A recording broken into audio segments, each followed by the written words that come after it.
Welcome to the live talk on design, media and creative arts in Atlantic Technological University. My name is Margaret Mulcrone and I will be your host for this live talk today.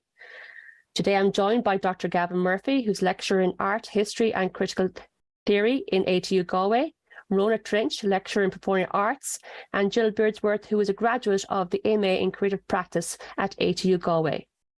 So today we'll be chatting about some of our part-time and full-time courses currently open for application in the area of design, media and creative arts, and the opportunities available across all campus locations.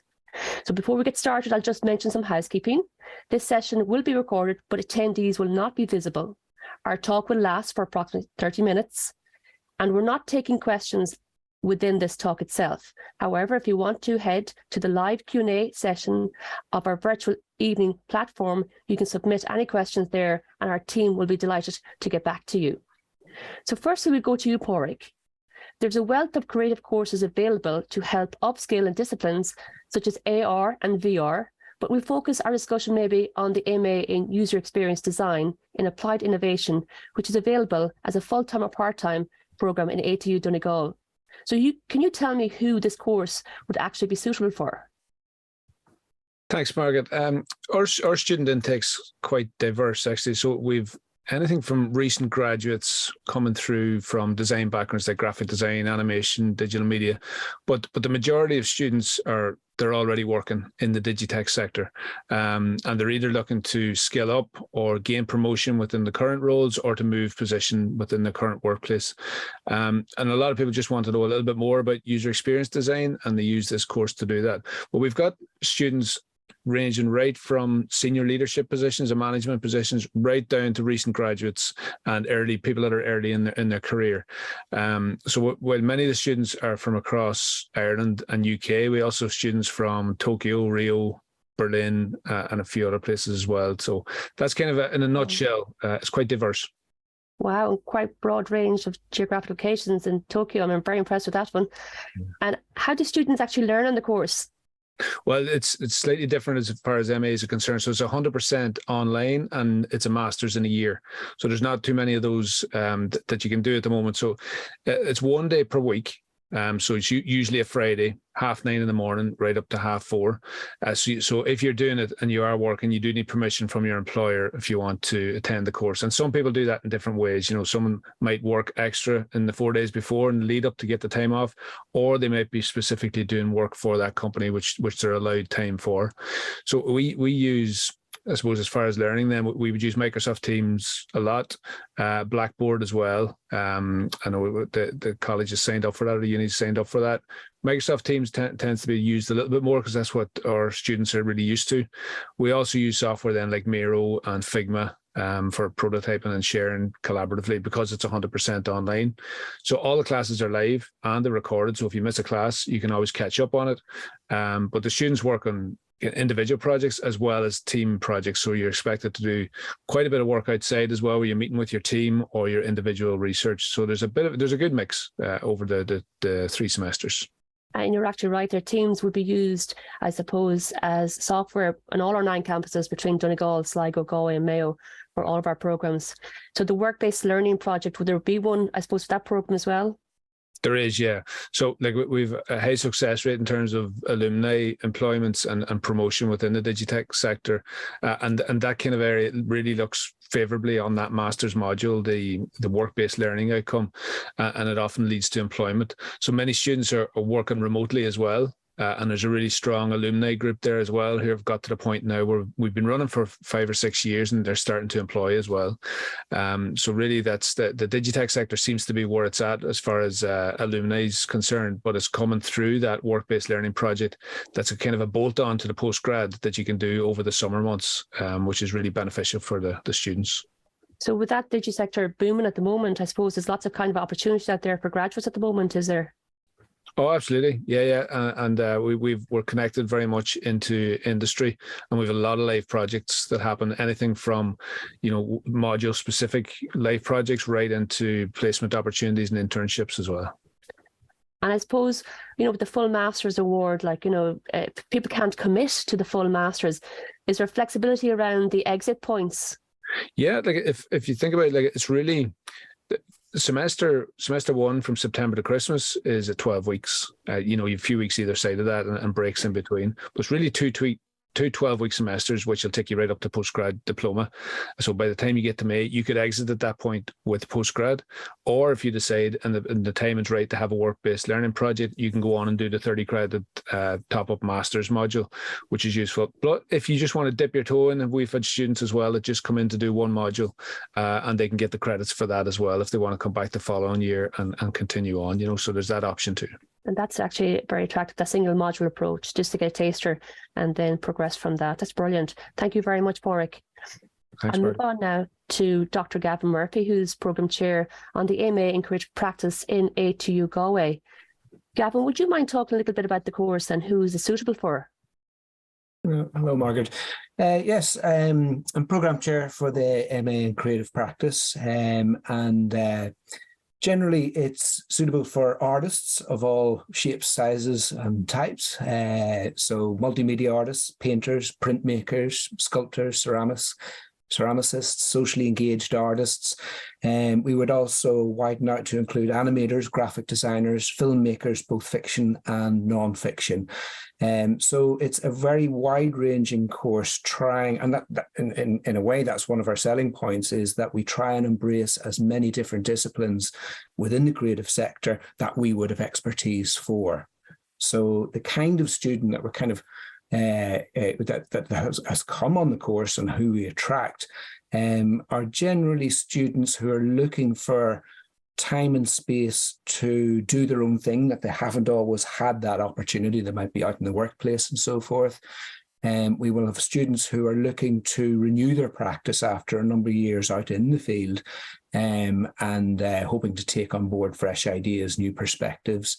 And in many ways, the kind of student that we've enjoyed are those that have come in and have engaged with very much lively discussions, and are looking for possibilities of cross-fertilization of practices across different fields. One of the ways we kind of sell the course is that we have a very broad intake, both geographically, so we've had students from Chile, we have students from Mumbai, we've had a number of Palestinian students over the years, and that has added to the mix of different disciplines and different perspectives. And really our kind of attitude really is put people into the pot and see what happens. And it's been quite exciting over the years. That's brilliant. I love to hear that the geographic span is so worldwide. It's great to hear that. It's brilliant. But what would the entry requirements be for that programme? Generally, what we would require is a student who has got a degree of 2-1 and above in a suitable discipline. Now, that said, we've had a number of students who over the years have maybe done a diploma, because that's what was available at the time. So generally mature students coming our direction might have a diploma. And if that's the case, then we encourage them to go down what's called the RPL route, the recognition of prior learning. And that's where they construct a portfolio of the practices that they've been doing since they finished college, but also in terms of work experience and so forth. And we use that as the basis of a discussion to see if they're suitable for the course. And that's a very good point. You mentioned the RPL, because there's a website. I just want to give the link out now to the audience. It's myexperience.ie if you want to get more details on recognition of prior learning and how that format works. So just to pick one or two modules on the programme, can you talk a little bit about one or two of them? Okay, well, what I'll do is I'll focus on one. I'll focus on what's called the research project, which is 60 credits of the 90 credit MA. And that's broken elements. The first is the research project, which is the studio-based practice. So it is essentially what the student is coming on board to do, is to develop a project to fruition, where at the end of the year, they will either have an exhibition or a screening.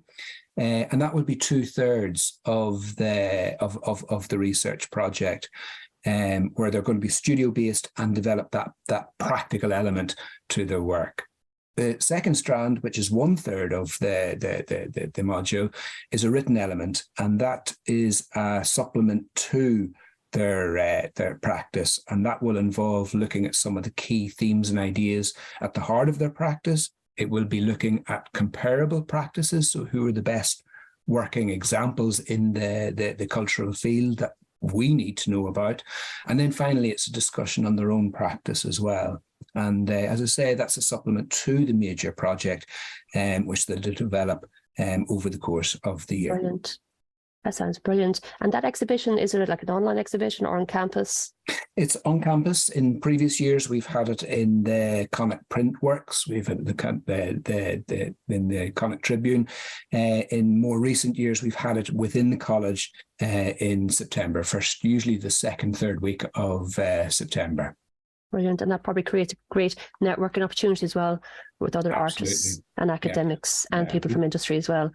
Very much What so. Opportunities are there actually for graduates then once they graduate in that programme? Okay. Well, because of the diverse range of students, there are a diverse range of employment prospects for them.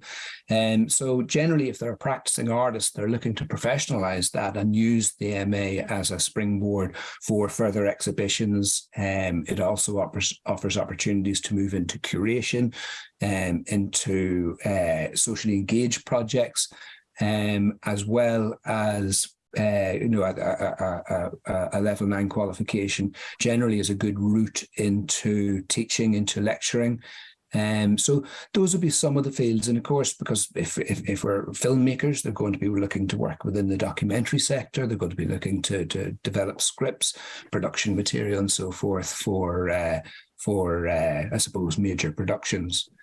So a very wide scope. And generally what we find is that the students that come on board the course have pretty much a clear idea of where they want to go afterwards. Or what can happen as well is that the course actually stimulates a kind of questioning and a shift in direction. But as with the creative sector at large, there are plenty of opportunities, and the kind of person that will do well is those that have, I suppose, the get up and go to make things happen on their own terms. Brilliant. Thank you, Gavin. That's been very insightful. And up next actually is one of the graduates from the MA in Creative Practice. And I love hearing from the student's point of view, because for us in ATU, it's about that student experience that excites us. So Jill, welcome, and thank you very much for giving your time to join us this evening. No problem. Can you talk to me a little bit about your experience and why you chose to study the Masters? Yeah, well, I chose to study the Masters because I had quite an established career as a documentary maker and video editor for a number of years. And I felt like I wanted a new challenge. I wanted the time and space, as Gavin mentioned, to look at my own practice and in a way recast it, challenge myself, do something different, and to do it in a supportive environment where I was free to try things out and not worry about deadlines or funders or employment. It gave me the time and the space and the freedom to do something completely different, even though what I chose to do on the MA was linked in a way to my own practice, but it was taking in socially engaged model of working. And I suppose I did something completely different to what I was used to doing in the past. Brilliant. And just in regards to your career now, how, Jill, has that impacted or benefited your career? Well, I was lucky enough when I was on the MA to be awarded the Radius project, which meant I was working with That's Life. That's Life is a group that work with adults who have intellectual disability on an arts programme. So I worked with a group of adults with intellectual disability, and we made a series of 6 short video portraits of the 6 participants. And the project won the Taylor Art Award, which is quite a prestigious art award for graduates in Ireland. And since then, I've applied to Creative Ireland for funding, and I've got funding for a similar project that was also a moving portrait, large-scale outdoor exhibition that happened this year in February. So it gave me, I suppose, being on the MA course gave me the confidence to do something different, to push myself, to challenge myself. And well done on getting that award and getting that funding. That was a big achievement. Thanks. And just in relation to, I suppose, somebody who's thinking about, going and doing the course, what would you recommend? What advice would you give to anybody thinking of doing the course? I think one of the most important things is to go into it with a curious mind and with an openness to encounter other opinions, to encounter interesting conversations around art practice, and to really be enthusiastic about making a piece of work. The other thing actually I'd advise is that if you decide to give a year of your life to an MA program like this, I would encourage people to really give themselves to it, because it's a very special time where you're really nurtured in ATU by the lecturing staff there to question your practice and to develop your practice. And if people are thinking of doing it, I would say just dedicate yourself to it and really absorb that that time and the critical feedback that you can get from both your peers and from the lecturing staff. That's very important as well, because you have to give time to it. And sometimes people are thinking, well, I won't, is the time right? I'm too busy, and if we want something to achieve our goals, sometimes we have to make sacrifices and make the time. I mentioned earlier in a panel discussion that I myself went back to do a master's after being out 20 years for my degree. And I have 4 kids and I work full time. So my mission was get up at 5 o'clock, work for 2 hours on my thesis, and that was it. Had it done in a year. So if you have a goal for the audience listening, there's no right time. So just get on board and have a look at what we have to offer at atu.ie. Of course, that's flexible. Thank you very much, Jill, for giving the time to us today. Yeah, you're welcome. Next up, we have Rona Trench. Thank you, Rona, is from ATU Sligo, and you lecture on the MA in Creative Practice. And we're delighted to have you. Thank you so much, Rona, for coming with us today. Thanks, Margaret. Thank you. We have a lot to talk about now, Rona, because we do. A lot. You have many talents. So can you talk a little bit about the disciplines you cover? Yeah, well, just to say, first of all, it's a 90 credit course. And it covers probably it really is a 1.5 year course. And it is an MA in creative practice. So there's a range of we'll call art forms that we engage with, ranging from writers, so that can be novelists, playwrights, screenwriters, short fiction, non-fiction, designers, very strong theatre design, because that's coming from the performing arts. I chair that as well, the BA in performing arts, in which we teach theatre design and acting and directing. So obviously we have those 3 performance related art forms included in this master's. And then we have interior architecture. We have an interior architect on the course at the moment, design and craft. English, traditionally, you can go down the traditional literature if you want to engage with this, fine art and film.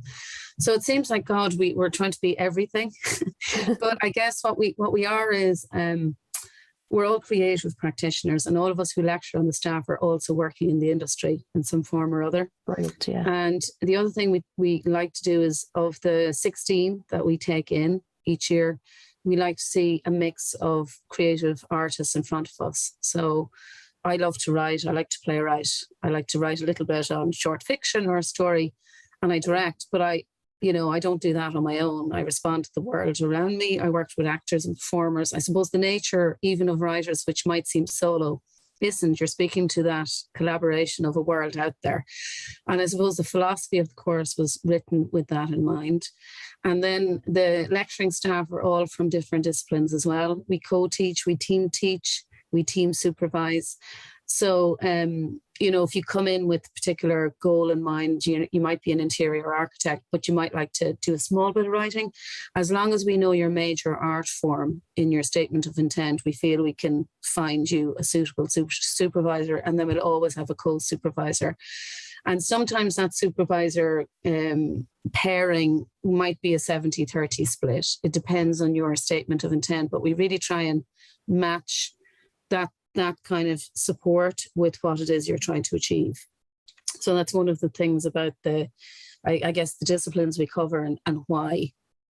That's brilliant. And what I love actually about the ATU academic teams is that they have the real life experience, and they bring that raw, real experience into the classroom environment. And that rich knowledge is so beneficial to our students. And I suppose before we aligned as ATU, when we were the ITs as such, we had that great practical knowledge from our academic team, and we still hold that. I think it's kind of a unique selling point with Atlantic Technological University that we have that knowledge in the classrooms. Yeah, I totally agree with you. And it's a big thing that the student knows. Like, I know how to fill out a funding application to get money from the Arts Council, have successfully done that and put on a show. And so I'm not reading it from a book. It's literally practice-based realities that are, your realized. Experience from doing it in the past is Yeah, brilliant. yeah, That's brilliant. It's a big plus. And just in relation to the Masters itself and the structure of it, could you just talk us through the structure of the Masters programme? Yes, sure. It's so, like I suppose Gavin said, ours is also on a Friday. It's full time, and it is a kind of a case, if you are working, you get permission from your employer because it is a full day. It really is a full day. We do teach in person and online. We currently have a student from Austria, we've one from the UK. They're doing it online, but we have in person. So they're live streamed while we're in the room. Mainly though, we like at the moment it's in person mostly. And so, yeah, you need to get a 2-2 minimum to come onto the program. But like that, if you have 30 years or 20 years experience, we will look at that, what you mentioned already, the RPL system, which will look at your CV, I guess, and your arts practice experience over those years. And probably you would be suitable if you have that amount of years experience. We teach from mid-September to December, there's 3 modules. And then January to May, there's another 3 modules. And then over the course of the summer, you'll do your dissertation practice. You have been assigned your 2 supervisors, and it's the structure and and the timetable and how you're going to do that has been all sorted. And then you come back mid-September and you showcase it. So we actually have a lot of practical showcasing. So there's certain modules where we'll say in the first semester, one is called Play, Space and Culture. The end of that 6-week semester, they take over the Yates building in Sligo and they actually curate it, and they bring us around the building and show their work to a public audience. So they have to PR it, curate it. That's brilliant. Yeah, so it's real life experience and curating. And so similarly then at the end, all the lectures come, and it's a public event actually in mid-September where they showcase their creative practice. Now it's an excerpt of, as you can imagine, the big dissertation practice. The co-supervisors would see the full thing, and then you will see an excerpt of it in front of a team. And then following that, you'll write a reflective piece. Again, while we say practice, I mean, research is embedded in the practice. The practice is the research, but obviously you would research along the way. And like that, you would showcase or contextualize your work very clearly. So your influences, your inspiration, your visuals and all that. So that's part of your reflective dissertation at the end of the practice that's included, and that's submitted in November. And then that's it. That's the end of November. That's your MA in creative practice at ATU Sligo. That's the brilliant structure. Fantastic. And you know what? I really like that's on a Friday, my favorite day of the week. That's brilliant. Well, it's actually in our places, the suitcases can be heard on the Friday morning or the Thursday evening. All the undergrads are taken off and the masters take over.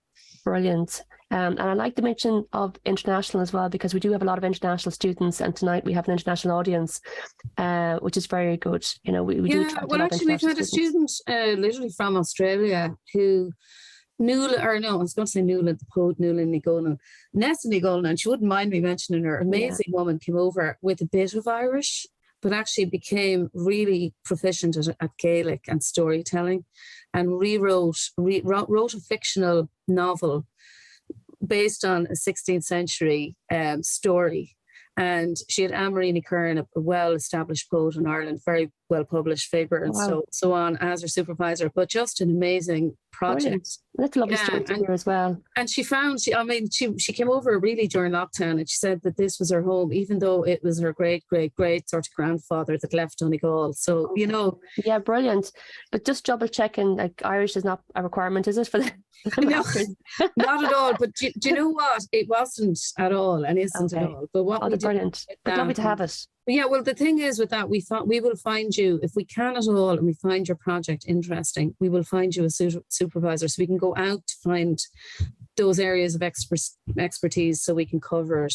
I mean, it would be unfair to take somebody from Australia if we couldn't be of any value to them and what they were trying to achieve. But actually, it worked very well in this instance, yeah. And just in relation, I suppose, to supports available to anyone seeking to study part-time, what supports would you have in ATU? Yeah, well, I suppose, like in the first, we're only in our 4th year, but in the first 3 years, of course, there was funding available, and now that's not. I mean, you may be still entitled to return to education, SUSI funding, anyway, if you've never done a master's before. The other thing is just in terms of time, the only thing I would say from September to December, if you have to follow those 3 modules with everybody else. in that first semester.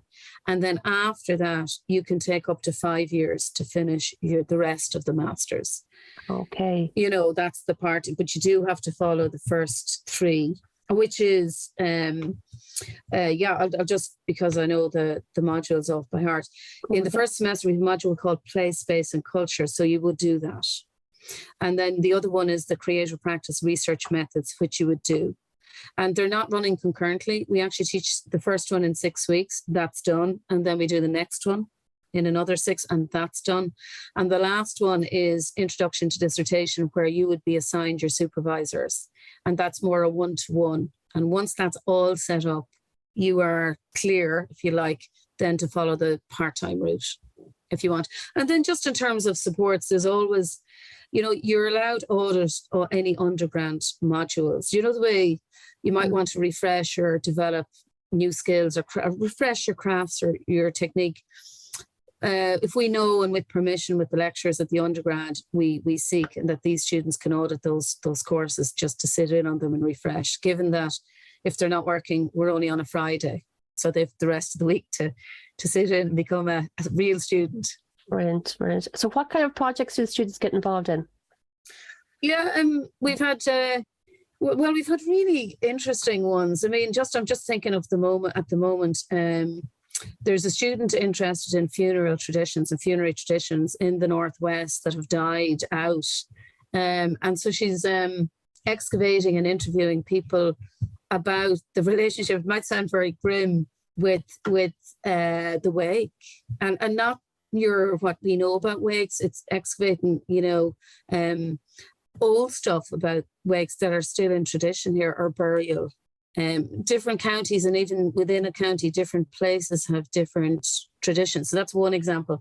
I mean, there's another one. There was a woman, a past graduate of ours from Boyle. She loved the landscape, and the topography of the land was all literally dotted in, as we know, pagan and sacred sites. And she was making pottery responding to the sites. And she worked with a writer as well. They made a beautiful project, which again, I mentioned that they presented in the Yates building in November. And it was just, the poet wrote on tablets that she had made, and that was dug from the soil. It was just lovely and interdisciplinary project, that kind of stuff. Yeah, and they're very hands-on. It's lovely to hear the practical aspect to that as well. Thank you so much, Rona, for your contribution this evening. So tonight, guys, you got a little snapshot of the range of design, media and creative art programs we have on offer at ATU. Our courses range from creative practice, art and fine art, painting, retail management, UX design and applied innovation. And if you want to have a look in more detail, you can look at atu.ie/flexible. Our September Start programs are all up there and available to look at. So thanks to Pádraig, Gavin, Jill and Rona for being our panelists this evening. You're wonderful. Thank you very much, guys. Thanks, Margaret. Thanks, Margaret. You have lots of really good information shared there, so we really appreciate you taking the time. But for you audience out there, if you want to watch it back again, we'll actually upload this video to the live talk in our virtual Open Evening webpage for you to watch again. So if you have any questions regarding this talk or any of the courses we have on offer, do head over to the Ask a Question section, and our team are available for another few minutes to finish up around 9 o'clock. And thank you all for joining, and I wish you all a very good night.